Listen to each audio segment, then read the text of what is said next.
사순절 5번째 주일 주 앞에 나온 여러분들에게 예수 그리스도의 구속의 은혜가 충만하게 임하길 주님의 이름으로 축원합니다. 오늘 우리가 살아가는 이 시대를 지식 홍수의 시대 또는 정보화 시대라고 이야기를 합니다. 우리는 인터넷을 통해서 책상 앞에 앉아서도 세계가 어떻게 돌아가고 있는지, 세계의 역사가 어떻게 구성되어 왔는지 이 키보드와 마우스를 통해서 모든 정보를 우리가 입수할 수가 있습니다. 그런데 많은 지식과 지혜가 우리 가운데 있지만 그럼에도 불구하고 사람들은 시간이 지날수록 마음의 평강을 잃어버리고 점점 힘들고 어려운 삶을 살아가게 됩니다. 과학이 발달되면 발달될수록 인간의 마음속에 평안함과 위로와 소망이 넘쳐야 되는데 과학이 발달되면 발달될수록 우리의 마음속에는 평안이 사라지고 불안함과 염려와 근심이 가득하게 됩니다. 그 이유를 성경은 여호와를 경외하는 것을 잃어버렸기 때문이라고 우리에게 말씀을 하고 있습니다. 하나님과 가까이 하는 삶과 하나님을 가까이 하는 척 하는 삶, 그리고 하나님을 멀리하는 삶, 이 세 단계의 삶은 분명히 각각 다른 결과로 들어 나타나게 될 것입니다. 잠언 9장 10절에 보면 여호와를 경외하는 것이 지식의 지혜의 근본이요 거룩한 자를 아는 것이 명철이라고 우리에게 말씀을 하고 있습니다. 지혜와 명철을 갖기 위해서는 반드시 하나님과의 관계 속에 있어야 된다는 것을 성경은 우리에게 말씀하고 있는 것입니다. 성경이 왜 하나님을 경외하는 것이 지혜의 근본이라고 말을 할까요? 그것은 하나님은 우리 모든 것 위에 초월하신 분이라고 우리가 이야기하기 때문입니다. 물론 제가 즐겨 강조하는 말 중에 하나가 하나님을 초월자라고 그 초월이라는 단어 속에 가둘 수 없는 분이지만 인간의 언어의 한계가 참 얼마나 우리가 한계가 있으면 하나님, 무한하신 이름 지을 수 없는 그분을 우리는 초월자라는 단어 속으로 가두어 버리고 그 이상을 표현해낼 수 없다라는 것이 안타깝기만 합니다. 모든 것에 하나님이 임재하시고 하나님이 역사하십니다. 그래서 사람이 인생을 살다가 절망의 끝에 이르렀을 때 그때부터 하나님의 시간이 시작된다고 말한 사람도 있습니다. 내가 내 인생을 살아가고 내 힘과 내 능력으로 내 인생을 살아갈 때는 하나님이 멀리 있습니다. 하나님을 안 믿는 건 아니지만 하나님이 내 삶 가운데서 멀리 떨어져 계신데 내가 고통 속에 있고 절망 속에 있고 아픔 속에 있을 때 우리 하나님은 우리에게 가까이 다가오시고 우리 또한 하나님을 간절하게 찾게 되는 것입니다. 그래서 우리의 고통이 시작되는 곳이 어쩌면 하나님을 만나는 임재의 자리가 될 수도 있다는 것을 우리는 분명히 기억을 해야 할 것입니다. 사도 바울은 에베소 교회에 편지하며 이런 말씀을 했습니다.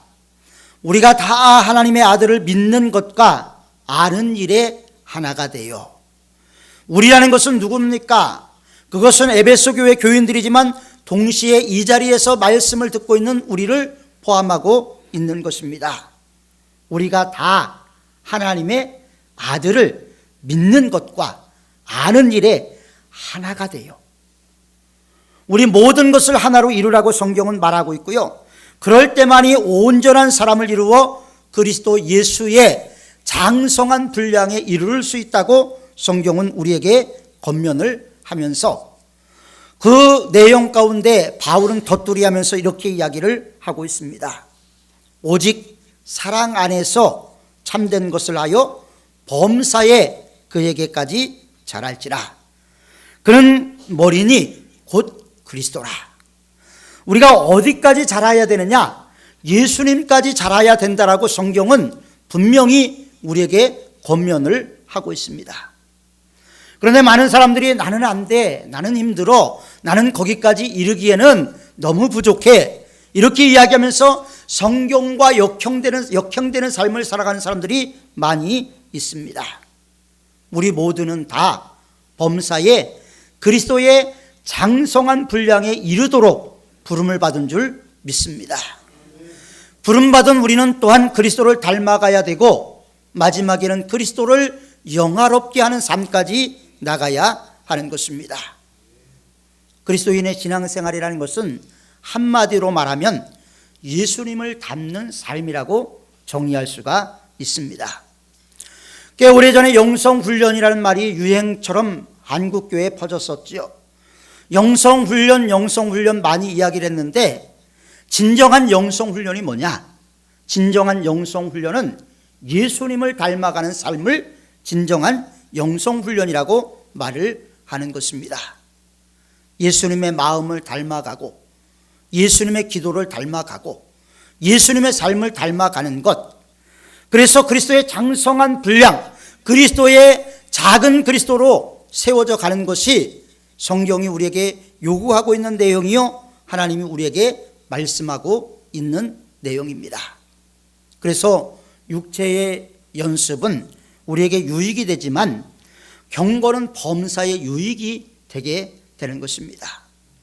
경건 많은 이야기를 들었지만 진정한 경건의 삶은 어떻게 시작될까요? 진정한 경건의 삶은 우리의 마음으로부터 시작이 되는 것입니다. 많은 부분이 우리의 마음으로부터 모든 것이 시작이 되는데, 우리의 마음으로부터 내가 올바른 신앙생활을 해야지, 예수님을 닮아가야지, 내가 참다운 그리스도인의 모습으로 세워져야지, 이런 결단의 마음으로부터 우리의 변화는 시작이 되게 되는 것입니다. 경건에 이르는 연습은 먼저 마음으로부터 시작되고 그 이어서 행동으로 옮겨지게 되는 것입니다. 경건에 이르는 연습이 필요한데, 연습이라는 것은 연마하다, 익히다, 습득하다, 이런 의미를 가지고 있습니다. 끊임없는 반복을 통해서, 그것이 습관화되는 것이 아니라 끊임없는 반복을 통해서 그리스도 예수의 임재 가운데 들어가는 것이 우리에게 바로 경건의 훈련이라는 것입니다. 성경은 우리를 풀무에 연달한 금과 같다고 비유한 적이 있습니다. 연습을 통해서 풀무의 불을 거쳐서 우리는 정금 같은 모습으로 그리스도 예수의 형상을 닮은 거룩한 주의 자녀들로 세워지게 되는 것입니다. 그런 의미에서 여러분들이 오늘 이 자리에 나와서 하나님 앞에 예배를 드리는 것 자체가 바로 경건에 이르는 연습의 일부분이라는 것을 분명히 알아야 하는 것입니다. 그렇다면 우리가 경건의 연습은 언제까지 해야 될까요? 이 세상 떠날 때까지 우리는 거듭해서 반복적으로 그리스도를 닮아가는 훈련을 해야 되는데, 기도를 통해서, 말씀을 통해서, 또는 주위에 있는 사람들의 권면을 통해서 우리는 날마다 거듭나는 삶을 살아야 하는 것입니다. 예수 그리스도로 말미암아 우리의 영혼은 구원을 받았지요.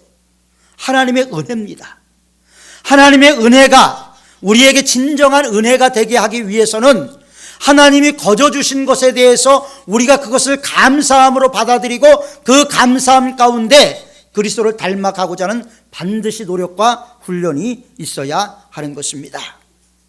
성경은 오늘 우리에게 말씀하시길 우리의 심령은 어린아이와 같은 상태라고 이야기를 하고 있습니다. 하나님은 어린아이였던 우리가 자라서 그리스도를 닮아가기를 원하고 계십니다. 그래서 너희는 지혜의 어린아이가 되지 말고 장성한 사람이 되라고 우리에게 권면을 하고 있지요. 나이는 먹었는데 행동이 어린아이와 같은 사람이 있습니다. 어떤 사람은 어린아이임에도 불구하고 행동이 조숙한 사람도 있습니다. 왜 성경은 어린아이와 같이 되지 말라고 권면하는가 하면요, 어린아이의 신앙으로 있으면 세상의 유혹, 시험, 환난이 다가올 때 넘어질 위험이 너무나 많이 있기 때문입니다. 어린아이는 누가 사탕을 사주고 유혹을 해도 졸졸 따라가지요. 그러나 어른들은 그렇지가 않습니다. 우리가 예수 그리스도를 닮아가는 것 역시도 마찬가지입니다. 내 손이 예수님을 닮아가야 되고, 내 입이, 내 말이 예수님을 닮아가야 되고, 내 눈이 예수님을 닮아가야 되고, 내 귀가 예수님을 닮아가야 되고, 내 발이 예수님을 닮아가야 하는 것입니다. 그 예수님을 닮는, 예수님을 닮아가는 모습 속에서 우리는 참다운 그리스도인의 모습이 무엇인가, 이것을 세상에 보여주게 될 것이고, 그 세상에 보여주는 그 모습을 우리는 세상의 빛의 사명으로 해석할 수도 있을 것입니다. 그래서 흠이 없는 예수 그리스도를 닮아가기 위해서 끊임없는 훈련을 해야 돼요. 끊임없는 훈련을 어떻게 해야 됩니까? 그동안에는 불평했던 말, 원망했던 말, 쓴뿌리가 있는 말, 이 모든 말들을 다 바꿔야 되는 거예요. 은혜의 말, 축복의 말, 하나님의 말씀으로 우리의 입술이 바뀌어야 되는 것입니다. 세상의 불화와 부조리를 봤던 우리의 눈이 세상을 긍휼히 바라볼 수 있는 눈으로 바뀌는 것도 그리스도 예수를 닮아가는 삶이라고 말할 수가 있을 것입니다. 이렇게 하나하나 변화되어가는 모습 속에서 우리는 그리스도의 장성한 분량에 이르게 되는 것입니다. 하나님을 그대로 닮은 예수, 그 예수를 닮아가는 것이 우리의 목표가 되어야 되고요, 그것이 우리 안에 있는 하나님께서 가장 고귀하게 만들어주신 하나님의 모양과 하나님의 형상에 대한 회복으로 나아가는 첫 단계가 될 수가 있는 것입니다. 여러분들은 누구를 바라보기 위해서 이 자리에 나왔습니까? 성도들 서로 안부를 묻기 위해서 이 자리에 나왔습니까? 목사를 바라보기 위해서 나왔습니까? 이 세상에 완전한 사람은 아무도 없습니다. 우리가 바라보고 믿고 의지하고 쫓아가며 본받을 분은 오직 예수 그리스도 외에 없다라는 것을 반드시 기억하시기를 바랍니다. 물론 지도자가 책임감 있게 목회하는 것도 상당히 중요하지요. 그러나 주님을 바라보지 않으면, 우리는 주님을 바라보지 않고 산다면 우리는 반드시 언젠가는 실족할 위험이 분명히 있습니다. 한 남자와 한 여자가 이제 결혼을 합니다. 그래서 함께 살죠. 그러면 남편은 아내를 닮아가고 아내는 남편을 닮아가게 됩니다. 처음엔 뜨겁게 연애하다 결혼을 하면 조정기간이 필요하지요. 서로 다른 문화권에서, 서로 다른 환경에서 살아오다 보니까 충돌이 일어나게 됩니다. 논쟁이 일어나게 됩니다. 티격태격 다툽니다. 그렇게 10년, 20년, 30년을 살다 보면 이제 부부는 닮게 되는 것이죠. 그것과 마찬가지로 신앙생활 역시도 예수 그리스도와 함께하면, 함께 예수 그리스도와 살면 우리의 삶은 분명히 예수님을 닮아가는 삶으로 변화가 될 수가 있는 것입니다. 바라보는 것을 우리는 사모하지요. 또 사모하는 것을 바라보게 됩니다. 주님의 모습을 담기를 원한다면 주님을 사모하시길 바랍니다. 예수님이 하신 말씀 한 절 한 절, 성경 말씀을 마음 깊이 뼛속까지 각인하시길 바랍니다. 그러면 하나님의 말씀이 내 안에 역사, 운동력 있는 살아있는 말씀이 되어서 우리의 혼과 영과 관절과 골수를 찔러 쪼개 우리의 삶을 온전한 성화의 길로 이끌어 주는 것입니다. 우리가 세상의 무엇을 바라볼까는 상당히 중요하죠. 아브라함의 조카 롯은 무엇을 바라봤습니까? 소돔과 고모라를 바라봤습니다. 푸른 풀밭과 비옥한 환경만을 바라봤습니다. 그곳에 사는 사람들이 제약 가운데 있고 그들의 삶이 타락된 삶이었다는 것은 보지를 못했습니다. 그는 그 환경만 보고 결국 소돔과 고모라를 선택하게 되고 결국은 멸망의 길로 가게 되었습니다. 세상의 향락의 길을 바라보면 자연의 향락을 습득하게 되고 향락의 길로 가게 됩니다. 무엇을 바라볼 것인가? 여러분 이 시간 결단하시길 바랍니다. 여러분들이 진정 바라보고 싶은 것이 무엇인지, 예수님인지 세상인지 결단하는 시간이 되시기를 바랍니다. 이스라엘의 민족의 영도자였던 모세, 하나님께 기도하고 하나님을 신령한 눈으로 바라봤지요. 그랬더니 그가 변화된 모습이 있었습니다. 강체가 났습니다. 우리 역시도 하나님을 닮아가고자 하는 열망이 있다면 우리의 피부색이 달라지고 우리 마음속에 근심과 염려가 떠나가고 평안한 마음이 우리 가운데 충만하게 임해서 우리 얼굴에 그리스도 예수의 영광의 강체가 반드시 임하게 될 줄 믿습니다. 세상을 바라보면 영광의 강체가 사라집니다. 불안과 염려와 근심이 파도처럼 밀려옵니다. 해일처럼 고통이 우리에게 다가옵니다.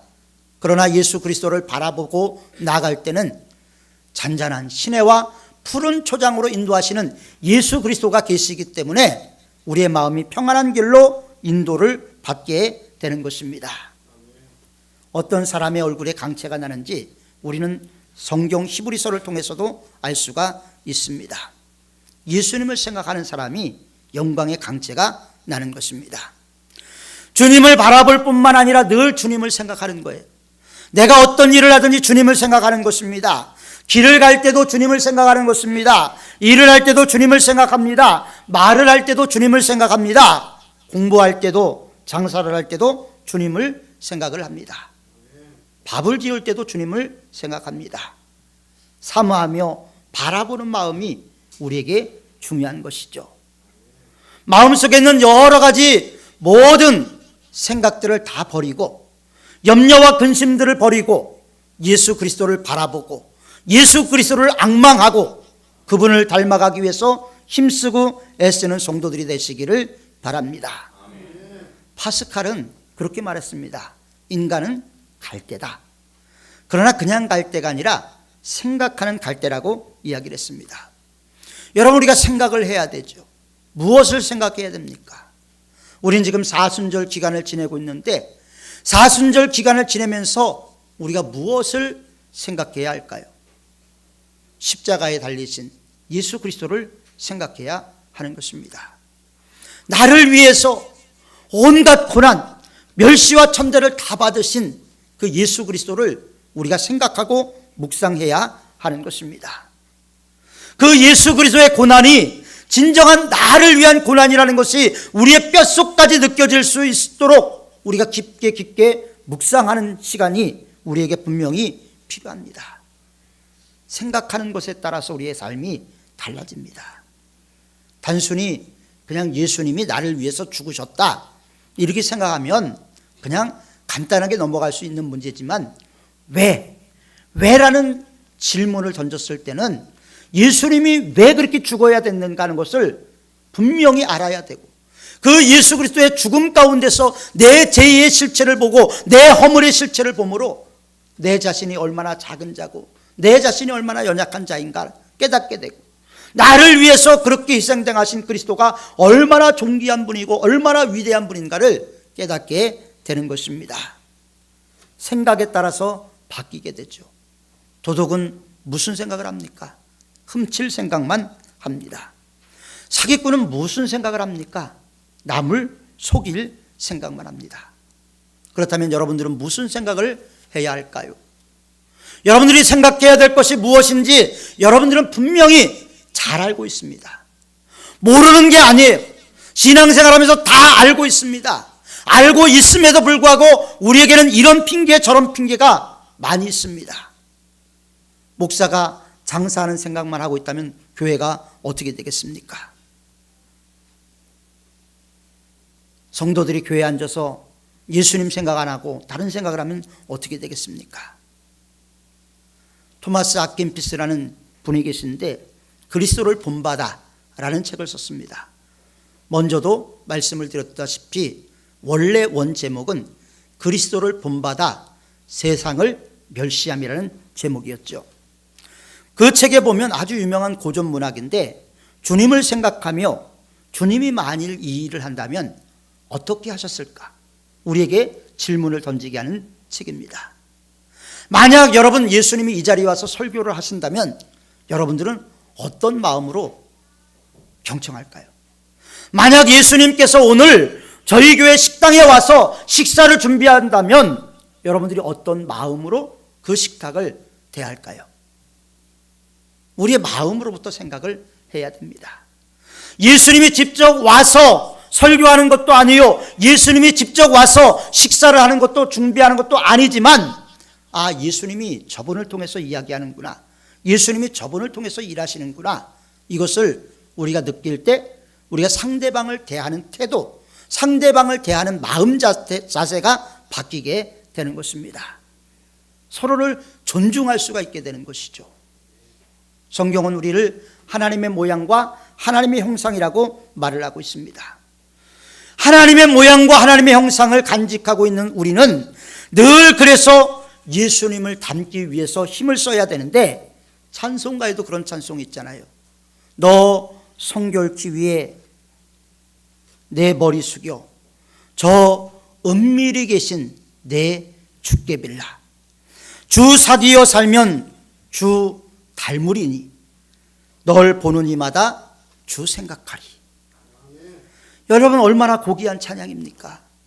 여러분, 우리가 성결기 위해서 머리 숙여서 주님께 기도하면 주님께서 우리에게 주님을 닮아가는 모습을 허락하시고, 주님을 닮아가는 모습을 통해서 예수 믿지 않는 사람들까지 우리의 모습을 통해서 예수님을 바라볼 수가 있게 된다는 겁니다. 저는 우리 모든 성도들이 이런 성도들이 되시길 주님의 이름으로 축원합니다. 하나님의 말씀 가운데서 변화되는 것은 이렇게 우리에게 놀라운 축복이 될 수가 있는 것입니다. 여러분, 이제 어린아이의 일을 버리십시오. 그리스도 예수의 장성한 분량에 이르시기를 바랍니다. 예수님처럼 봉사하고 예수님처럼 헌신하고 예수님처럼 살기 위해서 힘쓰는 성도들이 되시기를 바랍니다. 어린아이들은 눈동자를 보면요, 참 맑은 호수 같습니다. 그런데 시간이 지나고 나이가 먹어가면 작은 일에 상처를 받고 흥분을 하고 눈에 핏줄이 서는 모습을 보게 되죠. 성장해가면서 좋아지는 것이 아니라 점점 나빠지는 모습을 보게 됩니다. 그러나 그리스도인들은 예수님을 믿는 순간 반대가 되어야 되는 거죠.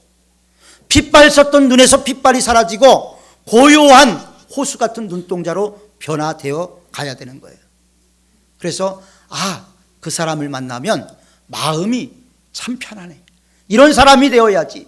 그 사람 마음이 참 만나고 나면 마음이 불편해, 이런 사람이 되어서는 안 되는 것입니다. 끝으로 주님의 모습을 닮으려면 우리는 주님의 마음을 배워야 되죠. 주님의 마음은 어떤 마음입니까? 우리는 높아지기를 원하지만 그리스도는 낮아지는 마음이었어요. 하나님과 근본 본체이시면서도 하나님과 동등됨을 취할 것으로 여기지 아니하시고 이 세상에 오셨어요. 이 세상에 오신 것을 하나님의 자기 굴욕입니다. 피조물 세계에 들어오신 전능하신 하나님, 그분은 제자들의 발을 씻기까지 제자들을 섬기고 이 세상을 섬겼던 분입니다. 그래서 예수님을 닮아가는 사람은 예수님의 온유함과 예수님의 겸손함을 분명히 닮아가야 되는 것이고, 그래서 그 모습을 통해서 결론적으로는 우리 자신들이 작은 예수로 변화되어 가야 하는 것입니다. 아시시에 성 프란시스라는 분이 있었습니다. 그분은 하루 종일 예수님을 묵상했던 사람이에요. 하루 종일 예수님만 바라봤던 사람이에요. 그러니까 그의 마음속에는 평안이 있고 그의 마음속에는 고요함이 있었습니다.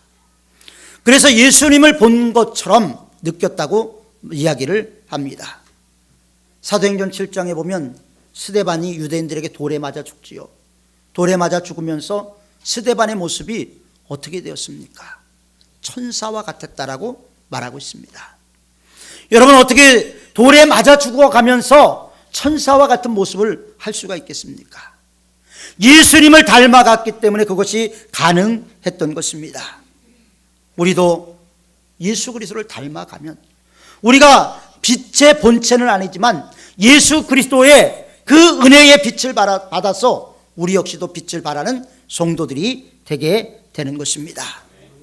여러분, 태양의 반사를 받아서 달이 빛을 내듯이 우리도 그리스도 예수의 그 아름다운 빛을 받아서 우리를 통해서 예수 그리스도의 빛이 이 세상에 전파될 수 있도록 힘쓰는 성도, 세상의 빛, 그 세상을 향한 사랑의 빛, 온유의 빛, 겸손의 빛, 봉사의 빛을 이 세상 모두에게 비춰주므로 우리가 진정 예수님처럼 살아갈 수 있는 저와 여러분들이 되시기를 바랍니다. 하나님은 우리가 날마다 주님을 묵상하고 훈련을 통해서 그리스도 예수의 장성한 분량에 이르기를 원하고 계십니다. 그 주님의 마음에 추수철의 얼음 냉수와 같이 시원하게 만들어드리는 저와 여러분들이 되시길 주님의 이름으로 축원합니다. 기도하겠습니다. 거룩하고 자비로우신 아버지 하나님, 우리가 예수님을 닮아가는 훈련이 중요하다라는 것을 늘 알고 있지만 아는 것만큼 저희들이 실천하지 못하고 아는 것만큼 살아가지 못하고 있는 것을 용서하여 주시고 이제는 내 마음으로부터 변화가 일어나게 하셔서 진정 예수님처럼 살아가게 하시고 상대방이 그리스도 예수의 형상을 갖고 있다는 것도 기억하면서 그리스도 예수 안에서 한 마음 한 뜻을 품는 거룩한 교회로 저희 모두가 세워지게 도와주옵소서. 예수님의 이름으로 기도하옵나이다. 아멘. 주신 말씀 생각하면서 찬송가 420장, 통합찬송가 212장 찬송드립니다.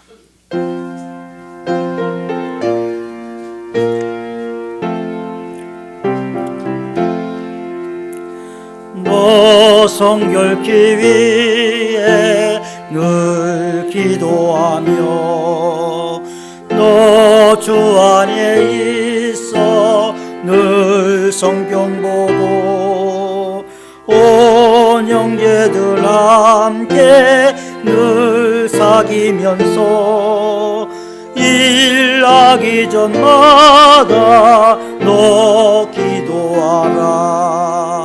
너 성결케 위해 내 머리 숙여 저 은밀히 계신 내 주께 빌라.